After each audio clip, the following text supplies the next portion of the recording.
Husband और wife का रिश्ता होता है दो पांव जैसा। हस्बैंड और वाइफ का रिश्ता होता है दो पांव जैसा। अगर एक पांव आगे है तो पिछला वाला पांव जो है उसको संभालता है, और पिछला वाला पांव अगर आगे है तो पहला वाला पांव उसको संभालता है। इसी तरह हस्बैंड और वाइफ का रिश्ता होता है। दोनों का रहना ज़िंदगी में बहुत ज़रूरी है। तो इसी के लिए आज मैं एक वीडियो लेकर आया हूं जो आपके रिलेशनशिप को बहुत ही मजबूत कर देगा।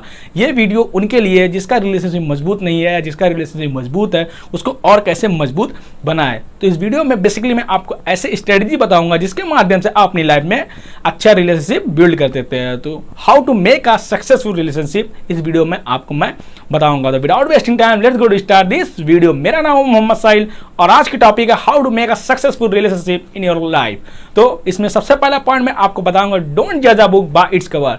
जैसे आपकी अगर शादी होने वाली है या आपकी शादी हो चुकी है तो उसमें आप कैसे जानेंगे कि सामने वाले अच्छा है या सामने वाला सही नहीं है, यानी आप कपल को कैसे आप समझ पाएंगे कि आपकी रिलेशनशिप में क्या दिक्कतें आ रही है। तो सबसे पहले आपको स्वॉट एनालिसिस करना पड़ेगा। स्वॉट एनालिसिस क्या होता है? स्वॉट एनालिसिस का मतलब होता है strength, weakness, opportunity and threats. इसको मैं आपको समझाना चाहता हूँ। जैसे आपकी रिलेशनशिप में कुछ स्ट्रेंथ होगी, कुछ आपकी रिलेशनशिप में कुछ ताकत होगी, उस ताकत को पहचानिए। वो ताकत आपके रिलेशनशिप में क्या है? ये ताकत आपके जैसे एग्जाम्पल के तौर पर मैं समझाना चाहता हूँ। हो सकता है आपके रिलेशनशिप में ऐसी ताकत हो जिसके बिना आप एक दूसरे के बिना आप नहीं रह सकते। कुछ वीकनेस होगी, वो वीकनेस क्या है? वीकनेस ये हो सकती है कि जैसे आप एक दूसरे से कभी कभी गुस्सा हो जाते हैं। तो ऐसे कोई भी वीकनेस होगी, कोई क्या कहते हैं स्ट्रेंथ होगी, वो आपको देखना पड़ेगा। उसके बाद आपकी अपॉर्चुनिटी क्या है? अब अवसर आप देखिए कि अपने रिलेशनशिप को और कैसे और अच्छा बना सकते हैं। किसी का रिलेशनशिप बहुत बढ़िया होगा, उनसे वो चीज़ देखिए कि वो क्या इंप्लीमेंट करते हैं अपने रिलेशनशिप में, क्या चीज़ें वो फॉलो करते हैं जिसके उनका रिलेशनशिप बहुत ही मजबूत है। उसके बाद कुछ थ्रेट हो जाए, कुछ दिक्कतें आ रही होंगी, उस दिक्कतों को देखिए क्या वो दिक्कतें आ रही हैं जिसके माध्यम से आपके रिलेशनशिप में दरारें आ रही हैं, जिसके माध्यम से आपके रिलेशनशिप में कुछ टकरार हो रहा है। तो वो चीज़ आपको लिखना पड़ेगा। यानी सबसे पहले आपको स्ट्रेंथ लिखना पड़ेगा, आपकी स्ट्रेंथ क्या है कपल की। उसके बाद वीकनेस लिखना पड़ेगा कि वीकनेस क्या है। उसके बाद आपको लिखना पड़ेगा अपॉर्चुनिटी, कहाँ से आप और अच्छा रिलेशनशिप देख के और अपने रिलेशनशिप में इम्प्लीमेंट करके उसको आप सक्सेसफुल बना सकते हो। उसके बाद थ्रेट्स यानी दिक्कतें क्या क्या आ रही है उसको आपको देखना पड़ेगा। उसके बाद जो दूसरा इसी पॉइंट में दूसरा जो है वो है नाइस एनालिसिस। नाइस एनालिसिस क्या हो सकता है? नाइस मतलब नीड, आप दोनों की नीड क्या है, क्यों नीड, आपकी नीड को देखना पड़ेगा। आप दोनों की ऐसी क्या नीड है जिसके माध्यम से आप दोनों शादी किए। जैसे आप दोनों नीड ये हो सकती है कि आप एक दूसरे को समझ सकते हैं, एक दूसरे को आप कुछ अपनी फीलिंग बता सकते हैं, वो नीड आप में पहचानना पड़ेगा। उसके बाद वो इंटरेस्ट क्या है, आप शादी किए हुए थे, आपकी इंटरेस्ट कुछ होगी। जैसे इंटरेस्ट के माध्यम से आप देख सकते हैं कि वो ऐसी कौन सी इंटरेस्ट है जिसके माध्यम से आप समझ पाएंगे। इंटरेस्ट जैसे आप दोनों साथ में रहते हो तो देखते होंगे आप लोग खुशी हंसी मजाक करते होंगे, कुछ इंटरेस्ट होता होगा एक दूसरे के साथ में। जैसे दोस्तों का इंटरेस्ट होता है बाहर जाने घूमने का, बच्चों का इंटरेस्ट होता है खेलने का, कुछ ऐसे आप लोगों का भी इंटरेस्ट, उसको आप समझिएगा। उसके बाद होता है कंसर्न, किस बात को लेकर आप हमेशा ज़्यादातर उतावले रहते हैं, किस बात को लेकर आप जल्दी आप अपने आप को झगड़ा करते हैं, उसको आपको पहचानना पड़ेगा। उसके बाद आता है एक्सपेक्टेशन यानी उम्मीदें। बहुत से कपल में क्या होता है कि बहुत सी दूर की चीज़ें उम्मीदें लगाए बैठी रहती हैं कि हमको ये करना है, ये चीज़ें हमारी लाइफ में हो गई। ऐसा नहीं, एक्सपेक्टेशन पहले आप लिख लीजिए according to need and want. आपको चाहिए क्या और आपकी ज़रूरत क्या है। जैसे एग्जाम्पल के तौर पर आपको जैसे हेलीकॉप्टर की चाहत है बट ज़रूरत नहीं है, यानी आपको लाइफ में ज़रूरत नहीं, वो आप चाह रहे हैं। जैसे बहुत से लोग हो सकते हैं उनकी लाइफ में कुछ चाह रहे हैं तो यार मेरे पास ये बड़ी कार है, वो चाह रहे हैं, उनकी अभी ज़रूरत नहीं। हो सकता है कि टू व्हीलर से उनका फ़ायदा हो जाए, तो इसमें आपको देखना पड़ेगा। तो इसके बाद जो दूसरा पॉइंट आता है, यानी इसमें आपको दो चीज़ पहले फॉलो करना पड़ेगा, एक स्वॉट एनालिसिस करना पड़ेगा, एक नाइस एनालिसिस करने पर, जिसके माध्यम से आपके रिलेशनशिप में दोनों चीज़ आपको समझ में आएगा। उसके बाद जो दूसरा पॉइंट आता है, चूज योर वर्ड्स केयरफुल्ली। जी हाँ दोस्तों, शब्दों से मिलकर बनता है बोली, शब्दों से मिलकर बनता है बोली। हस्बैंड और वाइफ का साथ होता है जैसे दामन और चोली। ना निकालो मुंह से आप दोनों ऐसे शब्द, ना निकालो मुंह से आप दोनों ऐसे शब्द जिससे बन जाए वो बारूद की गोली और आपके हस्बैंड में हो जाए झगड़ों की होली। अगर आप ऐसा करेंगे तो आपके झगड़ों में जरूर ऐसी होली होगी जो आप सोच रहे होंगे। यानी अपना शब्द जो है बहुत ही बारीकी से, बहुत सोच समझ के चूज करिए। यानी चूज योर वर्ड्स केयरफुली, सावधानी से चूज करिए, फिर उसको बोलिए।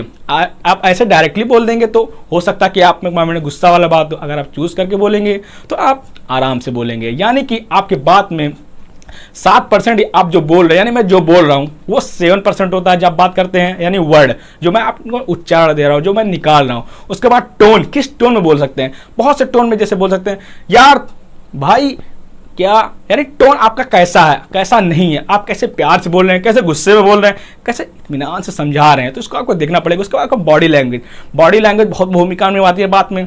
बहुत से झगड़े में होता है अगर बॉडी लैंग्वेज आप दिखाते हैं, जैसे बॉडी लैंग्वेज 55% भूमिका निभाती है, 38% टोन आपका भूमिका निभाता है, और 7% ही यानी सबसे कम आपका शब्द निकालता है। यानी जब आप बोले तो बहुत प्यार से बोले, आपका बॉडी लैंग्वेज कुछ ओपन बॉडी लैंग्वेज है, आपको खुल के बोलना पड़ेगा, अच्छे से बोलना पड़ेगा, यानी समझा कर बोलना पड़ेगा। तो ये चीज़ आपको देखना पड़ेगा जब भी आप अपने हस्बैंड या वाइफ से आप एक दूसरे से बोले तो वर्ड को चूज कर लें, तब उसके बाद बोलें। उसके बाद जो तीसरा आता है, convert your problem into solution. अब ये क्या है, अब भाई कभी ना कभी तो झगड़ा तो होगा ही, ऐसा तो है नहीं कि झगड़ा नहीं हो रहा है। आपको देखना पड़ेगा कि आप में कैसा झगड़ा हो रहा है।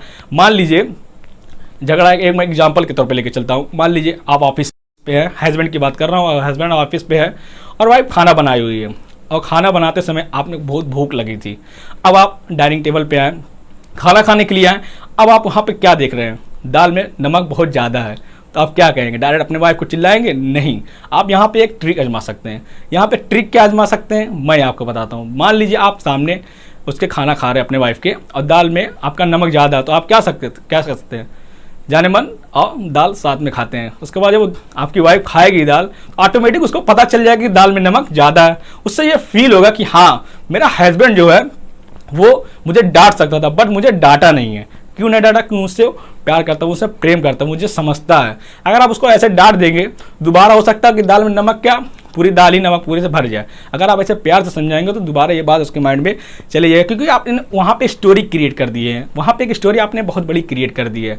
उसके बाद एक दूसरा हो सकता है, अब आपकी वाइफ नाराज़ है, अब वहाँ पर क्या कर सकते हैं। मान लीजिए आप ऑफिस पे हैं, आपकी वाइफ ने बोला था कि जानू मुझे मूवी देखना था या मुझे मार्केट जाना है, प्लीज़ जल्दी आ जाना घर पे, क्योंकि मुझे थोड़ा काम करके फुर्सत ले लूँगी, उसके बाद मुझे जाना है। उसके बाद आप आएँ, अब वहाँ पे आप आएँ, आपकी वाइफ पूरी तैयार होकर बैठी हुई थी, मेकअप वेकअप लगा के पूरी अच्छे से बैठी हुई थी।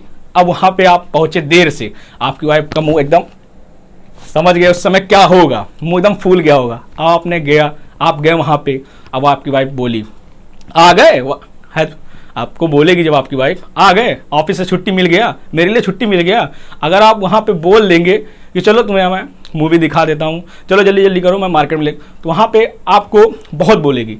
क्यों बोलेगी, क्योंकि सीधे कहेगी हाँ तुम्हें तो सिर्फ फुर्सत ही नहीं मिलती, तुम्हें तो सिर्फ बोलना आता है, तुम्हें ये करना आता है, कुछ करते नहीं, वो आपको दुनिया भर का बोलेगी। उस समय आपको कुछ नहीं करना है।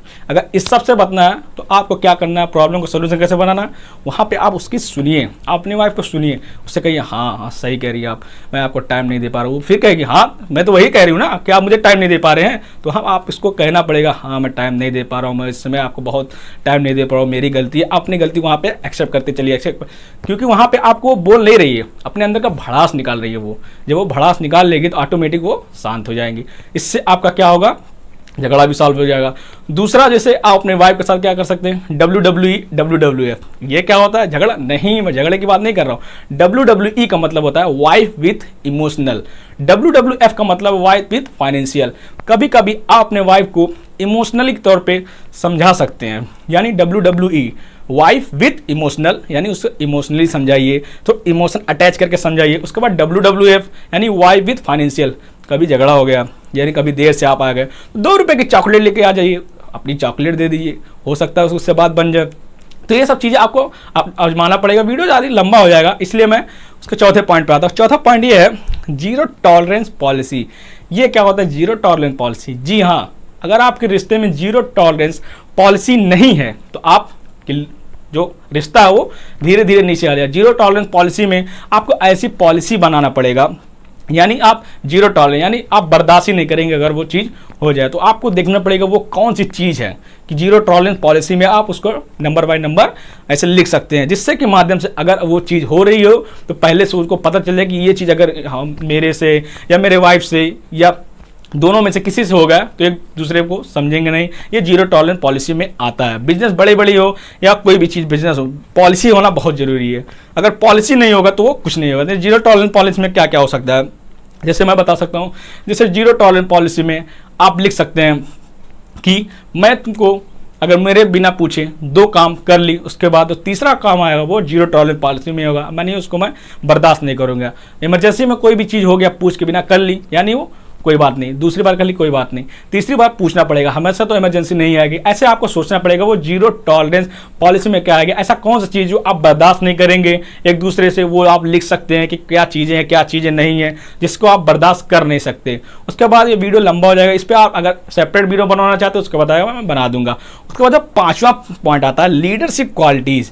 जी हाँ दोस्तों, लीडरशिप क्वालिटीज़ हमेशा सब में होती है। यह नहीं कि आपको नेता बनना है, आपको ऐसा नहीं कि आपको घर में आपकी हुकूमत चले कि हाँ मैं सब कुछ हूँ, इस घर में जो है वो मेरे द्वारा होता है, तो आपको ऐसा कतई नहीं करना। लीडरशिप क्वालिटीज़ में क्या होता है, बहुत सी चीज़ें आपको भी नहीं आती होगी, बहुत सी चीज़ें आपकी वाइफ को भी नहीं आती होगी। अगर वाइफ ये वीडियो देख रही होगी, गृहिणियाँ ये वीडियो देख रही होगी, तो कुछ चीज़ें हस्बैंड को नहीं आती है, कुछ चीज़ें वाइफ को नहीं आती है। तो इसमें आप क्या कर सकते हैं कि उनको आप समझाइए, उनको आप डांटेंगे नहीं।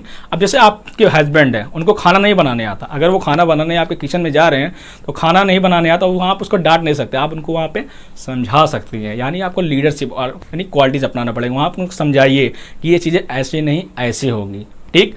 उसके बाद अगर आपकी वाइफ को कोई चीज़ नहीं आता है, आपने कुछ दिया हुआ है, यानी लैपटॉप पे कुछ काम करने को दे दिया या कुछ करने को ऐसा डॉक्यूमेंट आपने खोलने को दे दिया, यानी आपको ऐसा डॉक्यूमेंट जो पढ़ नहीं पा रही हैं, तो आप वहाँ पे डांटिए मत कि तुमको ये नहीं आता यार, तुम क्या सीख कर आई हो, ये वो फलाने मका, कुछ नहीं। उनको आप लीडरशिप क्वालिटी से समझाइए, ये डॉक्यूमेंट यहाँ पे है, इसको ऐसे देखा जाता है, इसको ये स्टेप बाय स्टेप आप उनको समझाइए। ये नहीं कि आप उन पर तो आप चिल्लाए नहीं। अगर आप चिल्लाएंगे तो क्या होगा, ज़्यादा से ज़्यादा फिर आपका वही रिश्ता जैसे पहले चलता था, फिर लड़ाई झगड़ा होगा। तो आपको समझाना पड़ेगा, लीडरशिप क्वालिटी आपको अपनाना पड़ेगा। जब तक आप अपना लीडरशिप क्वालिटी अपनाएंगे नहीं, समझाएंगे नहीं, तो कैसे बात चलेगी। इसलिए आपको लीडरशिप क्वालिटी अपनाना पड़ेगा। अगर आप गुस्से में बोल दिए तो क्या होगा, गुस्से में बोला हुआ सब दोबारा मुंह से अगर आप निकाल दिए, जैसे आप गुस्से में बोल रहे हैं, अगर वो निकाल दे तो वो मुंह पे आप वापस नहीं अंदर जाएगा, वो बाहर निकल ही गया। यानी आप चूज योर वर्ड जो मैंने बताया तो उसको जरूर इंप्लीमेंट करिएगा। ये वीडियो यहीं तक था। इस वीडियो का मैं सेकंड पार्ट जरूर लेकर आऊँगा। ये वीडियो आप यहाँ तक देखे हैं तो मान के चलिए आपका रिलेशनशिप बहुत आगे जाएगा। और पार्ट 2 के लिए कमेंट बॉक्स में हमको जरूर बताएं कि पार्ट 2 आपको चाहिए या नहीं चाहिए। वीडियो कैसा लगा कमेंट बॉक्स में बताएं और दूसरों को भी शेयर करें। वीडियो कम से कम 2 लोगों को शेयर करें, अपने रिश्तेदार में, अपने आसपास के, आपके व्हाट्सएप पे कम से कम बहुत लोगों में 2 लोगों को कम से कम इस वीडियो को शेयर करें। वीडियो को सब्सक्राइब करें जिससे आपको दूसरी वीडियो जल्द से जल्द आपको नोटिफिकेशन मिल जाए। बेल आइकन को प्रेस करना ना भूलें। इस सब को करने के लिए, लाइक करने के लिए, सब्सक्राइब करने के लिए और शेयर करने के लिए आपके दिल की गहराई से ध्यानपूर्वक बहुत बहुत धन्यवाद।